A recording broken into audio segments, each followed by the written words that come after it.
ఇలా ఉంటుంది, ఆయన ఇలా ఇక్కడ కూర్చున్నాడని చెప్తారు. అలాగే ఐన్స్టైన్ ఇల్లు ఇంకా అలాగే ఉంది, అపార్ట్మెంట్ ఇక్కడ మన జెనీవా. సో ఒక్కొక్క నగరంకి వెళ్తే కొంతమంది రచయితలు, అలాగే మనకి నేను చెప్పింది ఏంటంటే మనం కూడా ఇక్కడ కూర్చొని రచయితలు చాలామంది ఉన్నారు ఇక్కడ. ఒక గుర్రం జాషువా గారు ఉంది, గుర్రం జాషువా గారి ఇల్లుని భద్రపరచడం. అలాగే విశ్వనాథ్ సత్యనారాయణ గారిని ఒక నాలాంటి ఒక ఇష్టం ఉన్న వాళ్ళు, ఒక పిహెచ్డి స్టూడెంట్స్ కానీ ఎవరైనా వెళ్ళి వాళ్ళ ఇంటికి వెళ్ళి అది చూస్తే, ఆ ప్లేస్ని టచ్ చేస్తే, ఒక భక్తుడు దేవుడి దగ్గరికి వెళ్తే, ఒక టెంపుల్కి వెళ్తే ఎలాంటి అనుభూతి పొందుతాడో, నిజంగా ఒక పుస్తక పఠనాన్ని పుస్తక ప్రేమికుడు కానీ, నిజంగా సాహిత్య అభిలాషి కానీ రచయితల ఇళ్ళకి వెళ్ళి అవి దాన్ని ఒక టూరిజం లాగా చేయగలిగితే దాని నుంచి వచ్చే ప్రేరణ చాలా అద్భుతం. అందుకని అలాంటి కార్యక్రమం కూడా ఆంధ్రప్రదేశ్ ప్రభుత్వం తరఫున టూరిజం డెవలప్మెంట్ దాన్ని భాగస్వామ్యం చేశాం. గొప్ప సాహిత్యవేత్తలు, కళాకారులు ఇళ్ళకి మనం వెళ్ళి దాన్ని టెంపుల్కి ఎలా వెళ్తామో, లేదంటే జాషువా గారు ఇక్కడ కూర్చొని రాసేవాళ్ళు, విశ్వనాథ్ గారు ఇక్కడ కూర్చునేవాళ్ళు, ఇది మనకి చాలా ప్రేరణ ఇస్తుంది. అలాగే విజయ్ కుమార్ గారు చెప్తే లైబ్రరీస్ గురించి మాట్లాడుతూ ఉన్నారు. అసలు ఈ రోజున ఇలాంటి వేదిక లేకపోతే నాకు ఎప్పటికీ కూడా వేదిక పేరున్న ఈ మహానుభావుల గురించి నాకు తెలిసినది కాదు. చదివేవాడేమో కానీ నాకు ఎప్పుడు కళ్ళతో చూసే అవకాశం కలిగేది కాదు. సో అందుకని ఇలాంటి సాహితీవేత్తలందరూ కూర్చోవడానికి గ్రంథాలయాలను వేదికగా చేయాలి. కల్చరల్ సెంటర్స్, లిటరీ సెంటర్స్ అవ్వాలి అంటే ఖచ్చితంగా దాన్ని పరిశీలిస్తాను. ఎందుకంటే దీన్ని ఒక ఉద్యమం లాగే చేయాలి.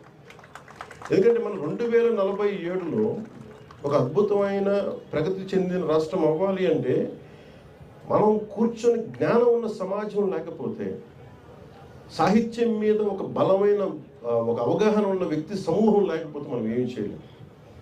మన చేతుల్లో పుస్తకాలు ఉన్నాయి. ఈరోజు ఒక్కొక్క పుస్తకం మీరు చూస్తే మీరు ఆలోచించాల్సింది, ఆ పుస్తకం రాసిన ఒక పేజీ మనం రాయగలమో మనం ఆలోచించాలి. పుస్తకం నచ్చిందా నచ్చలేదా సెకండ్, అసలు రాయాలంటే ఎంత కష్టపడాలి.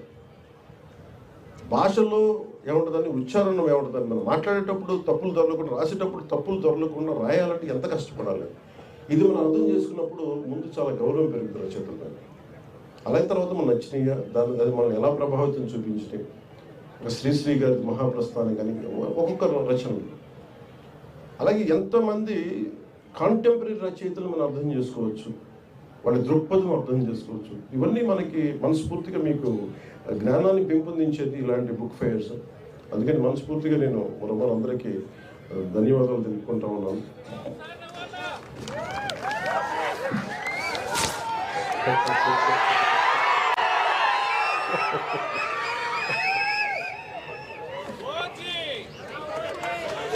అంటే మీరు నాకు ప్రతిసారి మీరు ఓజీ కంటే కూడా మీరు శ్రీశ్రీ అంటే బాగుంది. అంటే నేను అనేది, మీరు సినిమా చూడటం కరెక్టే, మరి నేను మీకు ప్రాణం అయితే నాకు పుస్తకాలు నాకు ప్రాణం. అంటే నేను మీకు ప్రాణం అయ్యే స్థాయికి నేను వచ్చానంటే నన్ను ప్రభావితం చేసిన ఈ పుస్తకాలు. అందువల్ల మీరు కూడా నేర్చుకోండి అని చెప్తాను, మీరు కూడా చదవండి అని చెప్తాను. అలాగే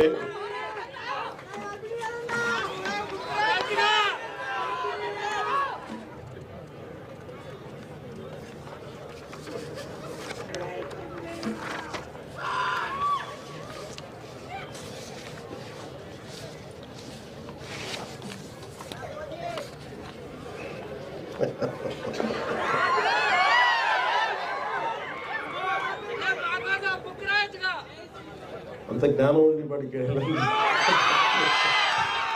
నేను నా దగ్గర అర్థం చేసుకునే శక్తి ఉంది కానీ రాసేంత శక్తి లేదు. ఏదో స్పీచెస్ రాసుకోగలను, లేదంటే నా జర్నల్స్ రాసుకోగలను, కానీ ఒక పుస్తకం రాయాలంటే చాలా జీవితం చూడాలి. అలా నాకు సహకారం తీసుకొని రాయడం ఇష్టం. వస్తే రాస్తే సొంతగా రాస్తాం, లేదంటే అంటే యుద్ధం ఎప్పుడు ఒక్కలే చేయాలి. అక్షర యుద్ధం ఒక్కళ్ళ ఆలోచించే మొత్తం మదనం అక్కడి నుంచి రావాలి. భవిష్యత్తు మొత్తం భగవంతుడు మనకి విధి కనుక మనకి ఆశిస్తే మనం ఆ రోజు రావచ్చు. కానీ నా కోరిక ఏంటంటే, సూర్యరాయేంద్ర నిఘంటు పిఠాపురం మహారాజు గారు ఆయన రాశారు. ఆయన డబ్బులు ఇస్తే మన సూర్య ఒక 6 వాల్యూమ్స్ 7 వాల్యూమ్స్. సో సూర్యనారాయణ నిఘంటువుని తిరిగి పునర్ముద్రణ జరగాలని నేను చాలా సంవత్సరాలుగా ప్రయత్నం చేస్తాను. మనోహర్ నాయుడు గారికి కూడా తెలుసు. దానికి కొంత డబ్బు ఇద్దామంటే ఏమైపోయింది, మళ్ళీ కూర్చొని కొత్త దాని ఎడిటోరియల్ టీం రావాలి, చాలామంది భాషా శాస్త్రవేత్తలు కావాలి. అందుకని వాటిని ఏం చేస్తున్నామంటే ఇప్పుడు మొన్న గౌరవ ముఖ్యమంత్రి చంద్రబాబు నాయుడు గారి దృష్టికి కూడా తీసుకెళ్ళాం మొన్న దీంట్లో. సో ఈరోజు మన ఏదో మాట్లాడుతున్న దాదాపు 1,40,00,000 1,70,00,000 దాకా అవుతుందని చెప్తా ఉన్నారు చేయడానికి. సో నేను అనుకుంటుంది, నేను ఒక 3వ వంతు నేను భరిస్తాను. అలాగే కేంద్ర ప్రభుత్వం రాష్ట్ర ప్రభుత్వం సహకారం తీసుకొని, అంటే సూర్యనారాయణ నిఘంటు ఎందుకు అవసరం అనడానికి ఇందాక నేను మిస్ అయిపోయింది. మాల్కమ్ ఎక్స్ది అంటే అతను డిక్షనరీ చదివి మహాజ్ఞాని అయిపోయాడు, మా గొప్ప వక్త అయిపోయాడు, సివిల్ రైట్స్ లీడర్ అయిపోయాడు. అట్లాగా డిక్షనరీ చాలా చాలా కీలకం. సో డిక్షనరీస్ మీరు చదవండి. ఎందుకంటే మీకు నేను ఇవ్వగలిగేది నిజంగా మన చేతిని చాలాసార్లు అనుకుంటాను, నా పిల్లలకు కూడా ఇదే చెప్తాను, రీడింగ్ మీరు ఒక అలవాటు చేసుకోండి. పుస్తక పఠనం అనేది నెక్స్ట్ జనరేషన్కి కానీ ఈ జనరేషన్కి కానీ. ఎంతసేపు టీవీలు చూస్తాం, ఎంతసేపు ట్విట్టర్ మీద ఉంటాం, ఎంతసేపు సోషల్ మీడియా చూస్తాం. నిజంగా కనుక మన పుస్తకాలు చదివితే మనకు వచ్చే జ్ఞానం వేరు, పోరాటం చేసే శక్తి వేరు ఉంటుంది. నేను చాలాసార్లు కుంగిపోయినప్పుడు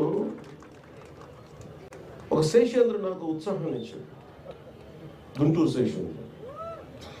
అలాగే నాకు తిరుగుబాటు చేయాలి, గతి మనకు దారి తెన్ను లేదు, కానీ చీకట్లో ఒక దీపంలా కనిపిస్తుంది అనేది నాకు చెప్పడానికి నాకు ఒక దేవరకొండ బాలగంగాధర్ తిలక్ నాకు దారి చూపించారు. వాళ్ళు ఎవరు నా దగ్గర ప్రత్యక్షంగా ఎవరు లేరు, కానీ వారి మాటలు నాకు గైడెన్స్ ఇచ్చింది. సో అందుకని మీకు ప్రతిదీ ఈ కనిపిస్తున్న ప్రతి పుస్తకం అది మీకు ఒక సంపద, అది మీకు ధైర్యం ఇచ్చేది. అందుకని ఆ ధైర్యాన్ని మీరు సంపాదించుకోమని. ఎందుకంటే నేను ఒక్కడిని చేసే పోరాటం కాదు, మీలాంటి యువత యువకులు పెద్దవాళ్ళందరూ కూడా మనం కూర్చొని, ఎవరైతే తెలుగు భాషా శాస్త్రవేత్తలు ఉన్నారు, అధ్యాపకులు ఉన్నారు, తెలుగు పండితులు ఉన్నారు, ముందుగా మనం చేసిన సరిగ్గా నేర్చుకున్నందుకు వారి కాళ్ళకి నమస్కారం పెట్టాలి. ఎందుకంటే మీరు ఎంత కష్టపడితే డబ్బులు ఉండవు దాంట్లో. తెలుగు అధ్యాపకులు కావాలంటే డబ్బులు ఉండాలి. మొన్న ఈ మధ్యన స్కూల్లో కూడా చెప్పారు, అధ్యాపకులు హైయెస్ట్ పెయిడ్ వ్యక్తులు అవ్వాలి, జీతాలు వాళ్ళకి ఎక్కువ ఉండాలి. ఎందుకంటే సమాజాన్ని నిజంగా ఒక అధ్యాపకుడు కనుక బలమైన జీతభత్యాలు ఇవ్వగలిగితే సమాజం మారిపోతుంది.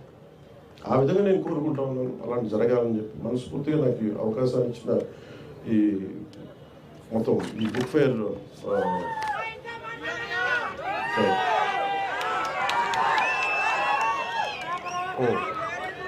అంటే చిరిగిన చొక్కా అయినా దుడుకో కానీ ఒక మంచి పుస్తకం కొనుక్కోవాలి. ఈ వీరేశలింగం పంతులు గారు చొక్కా చినిగిపోయిన పర్లేదు, కానీ మంచి పుస్తకం ఉండాలి. అలాగే మనకి పుస్తకాలు లేకుండా నేను రోడ్డు మీదకి బయటికి రాను. ఇప్పుడు నేను చాలాసార్లు వెళ్ళినప్పుడు నాకు భయం వచ్చేసి పుస్తకాలు పక్కన లేకపోతే ఏదో కోల్పోయినట్టు. నేను కోట్లు వదిలేసుకున్నాను, కోట్లు డబ్బులు ఇవ్వలేదు, నాకు కోట్లు పోగొట్టుకున్నాను, కోట్లు ఇచ్చేసాను, కానీ పుస్తకాలు నా పక్కన ఉన్నంత కాలం నాకు ఎప్పటిలా ఉంటుందంటే నన్ను ఒక అంగరక్షకుల్లో కాపాడుతాను. ఎంత ధైర్యం ఉంటుందంటే, నా జీవితంలో మొట్టమొదటిసారి మా వదిన గారిని అడిగేవాడిని, నాకు కొంచెం అంటే నాకు పాకెట్ మనీ కావాలని నాకు పెద్ద వేరే అలవాటు లేదు, ఒక పుస్తకాలు చదవడం అలవాటు. ఆ పుస్తకాల కోసం వెళ్ళి మా వదిన ఏదో అడిగితే వాడు కూర్చోబెట్టి ఏదో డబ్బులు ఇచ్చేది. ఆ డబ్బులు చూడ పరిగెత్తికి బుక్ షాప్కి వెళ్ళి బుక్స్ కొనుక్కొని అవన్నీ కలెక్ట్ చేసుకున్నాయి. చనిపోయేగా నాకున్న కోరిక చనిపోయేగా. నేను చాలాసార్లు ఒక తొలి ప్రేమకి కొంత డబ్బు వచ్చింది, ఇప్పుడు పుస్తకాలు చూసేవాడిని, కానీ నేను కోరుకున్న దానికి ₹1,00,000. మీరు ఊహించుకుంటే నా రెమ్యూనరేషన్ 15 లక్షలు అంటే నేను ₹1,00,000 పుస్తకం, 1,00,000 2 లక్షల పుస్తకాలు కొనుక్కున్నాను. అంటే వెళ్ళి పుస్తకాలు కొనుక్కున్న ఆ బుక్ షాప్లోకి వెళ్తే ఎంత అనిపించిందంటే, నేను ఏదో మొత్తం ఒక బ్యాంక్ వాలెట్లోకి వెళ్తే కొన్ని లక్షల కోట్లు కనిపిస్తే ఎలా ఉంటుందో నాకు లోపల అలా ఉంది. జేబులో డబ్బులు ఉన్నాయి, ఎదురుగా పుస్తకాలు ఉన్నాయి. ఒక్కొక్క పుస్తకాన్ని నాకు నచ్చిన పుస్తకం కొనుక్కొని రూమ్లో పెట్టుకొని ఒక 3 రోజులు నిద్రపోలేదు. అది చూస్తా ఉన్నాను, కొంచెం చదువుకుంటా ఉన్నాను, మళ్ళీ ఆ పుస్తకం తీసాను, కక్కుర్తి ఆతృత, ఇది చదివేయాలి. అందుకే నేను అంటే ఒక జీవిత కాలంలో కార్ల్ సగాన్ చెప్పినట్టుగా 10,000 పుస్తకాలు చదవగలను ఒక మనిషి. 10,000 పుస్తకాలు చాలా బలంగా చదవగలరు.